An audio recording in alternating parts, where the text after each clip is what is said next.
Good day, everyone. Today I'm going to discuss the law on sales in lease, but we're going to have it in two parts. Part one will be the law on sales, and part two will be the law on list. Okay, this video is intended for my students in University of Caloocan City, Bachelor of Science in Accountancy and Information System. Okay, let's start. Never stop dreaming, keep reaching for the stars. Believe in yourself, you'll go far. No matter what they say, just keep pushing through. Never stop dreaming, your dreams will come true. Never stop dreaming, never give up. Keep chasing your dreams, never stop is the genre and in English. Okay, law on sales and list part 1. So I'm going to discuss the law on sales. In the picture, okay, you're going to distinguish now. Ano ba yung law on sales at saka law on list? Ano ba yung pagkakaiba nila? We're going to distinguish that later. Our main objective for the two videos, part 1 and part 2, will be to define the contract of sales and the contract of list. Number two is to distinguish sales and list. And then we're going to identify what are the essential requisites or elements and obligations of the parties, yung lessor and lessee, obligation nila ng buyer and seller, yung sa law on sales naman. And then, we are going to discuss also the rights there, individual rights, and the remedies under both contracts. Okay? Okay, that's our objectives. Now, as we go along with the discussion, magbibigay ako ng mga points or questions to give you points for our quiz, additional points for our quiz. Okay, part 1, the law on sales. What is a sales? Okay, contract of sales. O kaya, what article sa New Civil Code ang law on sales? So, you can comment it down below. Yung first three per section na magko-comment will get 10 points, additional points. And then, yung second three, 5 points. Yung the rest that will comment will have 3 points. Okay? Now, what article ang law on sales or contract of sales define? So law on sales or contract of sales is defined or sale defined in Article 1458 of the New Civil Code. A contract whereby one of the contracting parties, yung seller, obligates himself to transfer the ownership of the delivery of the determinate thing, and the other, yung buyer, to pay therefore a price or certain in money or its equivalent. So here, ang sales is um, madidistinguish na what are the elements or the requisite to consider it as a sale. Sige, comment it down below. Bigyan ko ulit kayo a few minutes to comment para syempre to earn you a point. So ano to per section, 3 per section. Yung first 3 for second 3 and the rest na magko-comment will get an additional points for our quiz. Okay. These are the essential elements requisite for sale, the consent, the object, and the cause. So let's discuss this one by one.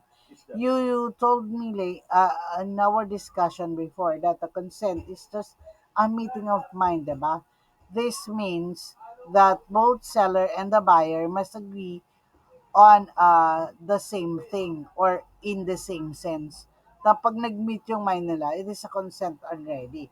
But the seller consent is to transfer the ownership and the delivery of the object. The buyer also, ang consent niya is to pay the price agreed upon. So without the consent, there will be no valid sales. Siyempre 'pag hindi umuo yung isa, hindi walang magiging sale. Paano kung, pinilit lang? If one of the parties are forced to do so, yung hindi siya nag-consent but he was forced to do so. So, the consent is vitiated, okay? Yung consent mo hindi tama, yung walang consent na mangyayari, walang sales na mangyayari.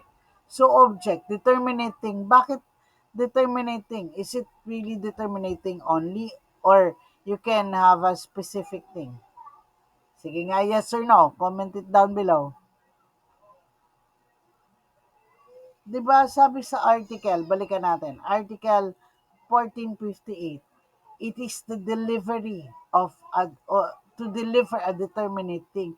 It is provided by the law na the object must be determinate. So, uh, the object must be the specific or determinating that exists or will exist. Tatanong nyo, ma'am, bakit will exist? Mangyayari, magkakaroon pa lang. What if kasi ang object nyo na pinag-usapan, ang object nyo is gagawin pa lang. So, it is not yet existing. So, pwedeng nag-exist na siya, pwedeng ang contract of sale will exist pa. Halimbawa kasi, ang bibilin mo pala is a gown, a wedding gown na syempre gusto mo fit sa'yo, that will exist pa lang, gagawin pa lang. A determinate thing that will exist. Why? Ang contract nyo, ang consent nyo pareho, ang pinag-agreehan nyo is for the other party to do the gown na ibibilhin mo. So, it must be determinate. Okay? And the object must also be lawful. It is not necessarily na movable lang siya. It can also be an immovable property na determinating. So, the object can be a movable thing or immovable. So, example, bibili ka ng car with plate number ABC123. That's determinate, di ba? So, kapag magbebenta ka kasi ng kotse from isang company, for example, Toyota, magbebenta ka ng determinating. Hindi ka naman magbebenta na hindi specific, 'di ba? Kunyari gusto mong kotse galing sa Toyota, dapat naka-specified kung alin din yung gusto mo. So it must be a determinating. And the law provides that it must be a determinating. Yung cost, number 3, cost. Price certain in money or in equivalent. Bakit in equivalent? Kasi pwede namang hindi in terms of cash ang ibabayad mo. Pwede rin cheque, pwedeng foreign currency. Kung gusto mong dollar ang ibayad sa'yo, di dollar. Promissory notes can also be a cost or pwedeng pambayad sa'yo kung yun ang napagka-agrihan nyo. If there is no certain amount na mapapag-agrihan or malisyoso ang pagkakabanggit ng cost, so there will be no valid sales. So, isa man sa tatlong to ang mawala, there will be no valid sales. So, these are the essential requisites. To sum up, ang sales, yung essential requisite niya or elements of a sale, there must be a consent which is agreed by the buyer and the seller. The object must be determinate and lawful, and the cost na mapag-agrihan kahit ano pa man yan, money in or in its equivalent, the three of this should be present to have a valid sales. Okay? Maliwanag yun ha. Sabi ko sa inyo kanina, there are, sa objective natin, there are the obligation of the seller. Diba? The seller and the obligation of the buyer. Okay.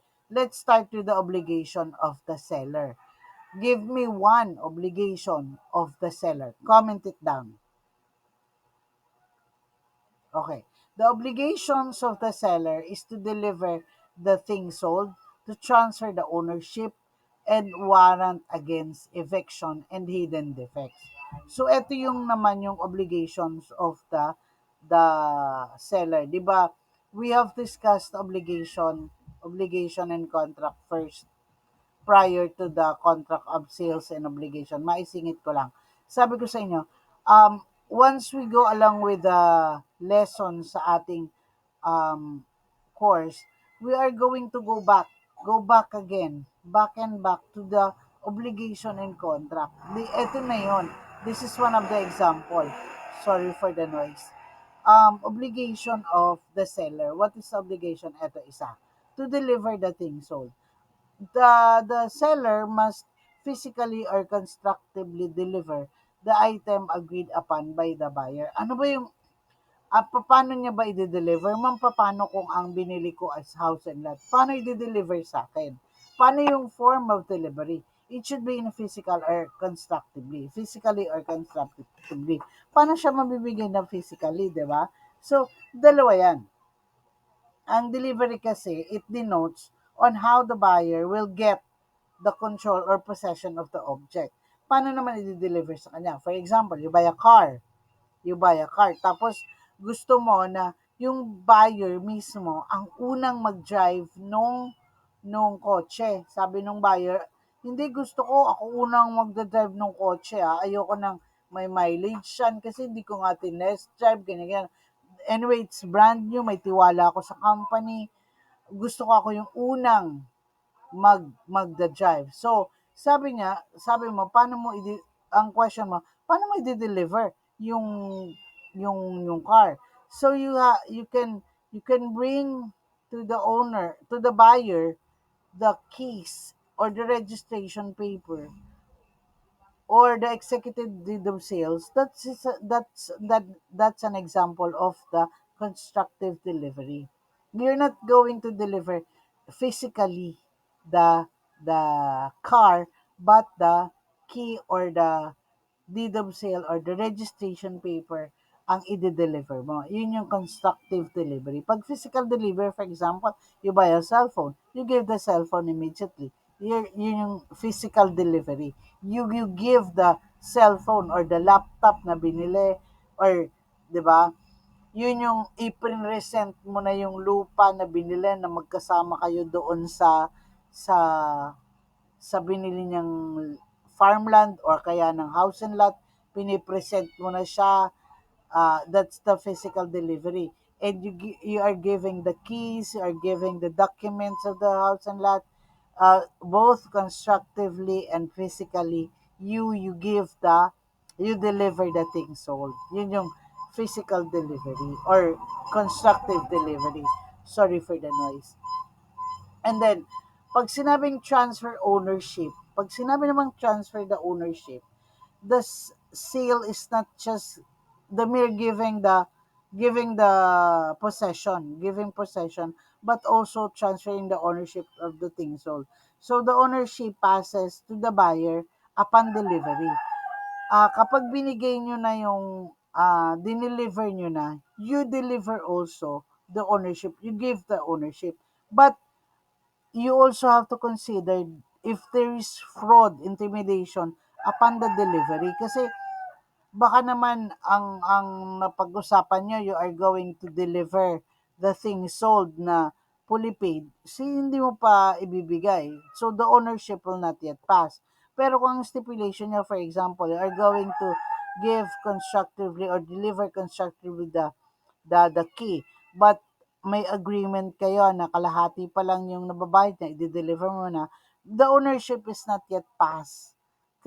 But physically, you give the possession. So the ownership, hindi siya agad-agad na nade-deliver until it is the full consideration is being paid or ang stipulation nyo is to deliver without, for example, the hindi pa bayad pero possession na i-deliver mo na, the ownership is not yet passed kasi hindi pa bayad yung consideration or hindi pa siya fully paid. But you can deliver the thing. Pero ownership is not yet passed. Para ka nagbili ng house and lot na installment, 'di ba? Ang ownership is not yet passed, nasa developer pa, pero ang possession nasa iyo na. Yung delivery, it had been delivered, pero ang possession nasa iyo na, ang ownership wala pa. So the transfer of ownership can be stipulated. Okay. Pangatlo is the warrant against eviction and hidden defects. Dito, the seller warrant guarantees the buyer will not be evicted or deprived of the property due to the superior legal claims by another person. For example, ang example dito, Maria sold the land to Ana. Yung farmland, binenta ni Maria kay Ana. Pero, but it turns out that Pedro is the real owner of the farmland. So, kiniklaim ngayon ni Pedro yung farmland niya. In this case, Maria must indemnify Ana. Kasi hindi naman pala sa kanya, binenta niya. So, Maria must indemnify Ana. Yun yung the buyer the warrant the seller guarantees that the buyer will not be evicted from the property or deprived of the property. Number two is that yung halimbawa yung warranty niya, the seller must also warrant against hidden defect. Halimbawa pag binenta mo kasi dapat walang kung ano yung purpose ng binenta mo dapat makukuha niya. For example, you are selling a car. You are selling a car. Yung pala, sabi mo, yung sinesell mong car, ang ganda-ganda online, pinturado, walang gas-gas, ganyan-ganyan. But the engine, there's a hidden defect on the engine. So it will not make the thing sold usable. So, dapat yung seller mas warranty against hidden defect. Dapat alam nung buyer na may differential sa ganito, ganyan-ganyan. Kung halimbawa second hand yan mabibili. So, there must be a warranty for the hidden defect. Now, that's the three obligation of the seller. Now, what is the obligation of the buyer? Comment it down below. What will be? Give me one, just one obligation of the buyer.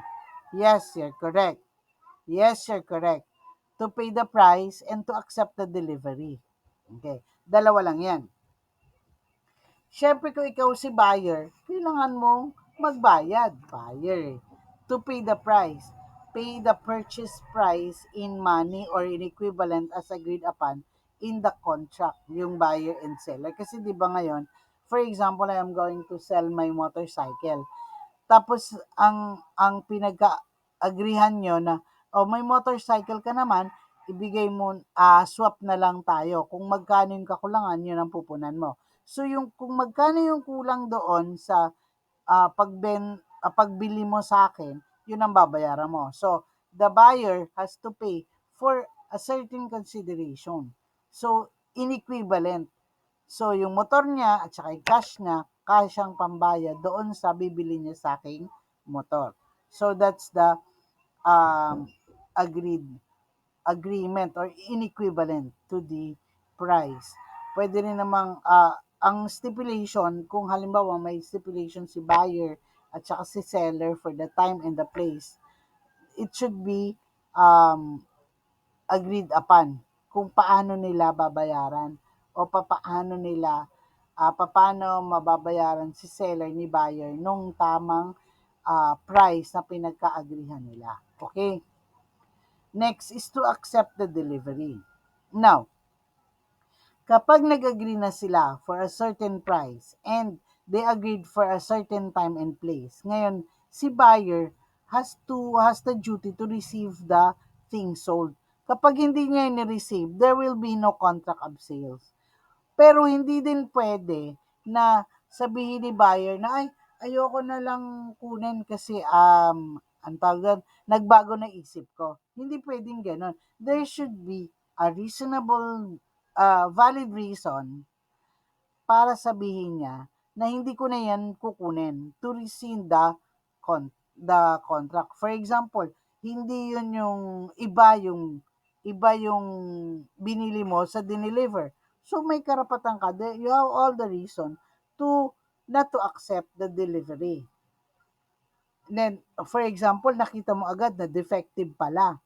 For example, bumibili ka ng makeup, tapos yung makeup na dineliver sa'yo upon opening, hindi hindi mo pa binabayaran dun sa delivery, eh nakita mo basag na pala. So you all have the reason na ano yan, wag i-accept. So there will be no sales at all. To sum up, the buyer's obligation is to ensure fairness in the contract of sales. Okay? Yun yung to pay the price and to receive it. Okay? What will be the remedies in sales? Halimbawa, nag-breach si seller or si buyer. What will be the remedy? Ano yung pwede niyang maging remedy? So dito, ang remedy kung nag-breach si seller, ang buyer, ang aggrieved party, pwede undergo ng rescission. Ano yung rescission? The buyer may cancel the contract of sale kung seriously ang violation, kung serious yung violation na napag-agrihan nila. Okay? Tapos, kunyari, ayaw talagang i-deliver ni seller yung kotse, di pwede mag-rescind. And then, reduction of price. Pwede kong tanggapin yan, yung make-up na sirang yan, pero sa mababang presyo. Okay. And then, the buyer, as the aggrieved party, can claim compensation for the losses or can claim for the damages. Okay. Next, paano naman ma'am kung ang nag ang nag-breach of contract is the buyer? Ano naman ang remedy ni seller? Ang seller naman can ask for the specific performance. Paano? Mag-compel siya na hindi, kailangan mo akong bayaran. Sasabihin ni seller kay buyer kasi si buyer ang naka-breach. Pwede niyang i-compel or pwedeng mag-undergo ng rescission din ng contract. Mag-stop na ng contract. Ayoko na, sabi niya. And then, pwedeng din mag-claim ng damages sa ang seller if he is in the aggrieved party. Okay. That ends our first part of the video, yung law on sales. And I'm going to send you in a while the law on list. Okay? If you haven't subscribed yet, please subscribe and hit the notification bell para every time I'm going to post our lesson, you will be notified. That's all and God bless.